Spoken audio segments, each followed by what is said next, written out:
So, hello, this is InnoT1, and if you got this guy here saying update fit for hours, not just for seconds, and you have the internet and everything is okay, then you probably got problems. So, how to fix that? You just click on the Windows button and press R, and then you keep that percentage and do local app data, and you add that percentage and click OK.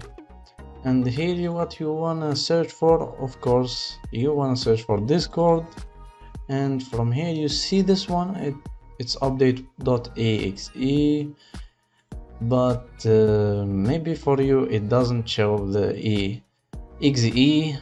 So this one you just rename it to anything you want. For me, I'm just gonna add e, and that's it.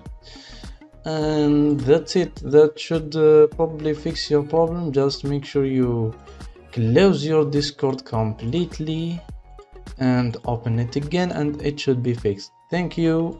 I hope this will help.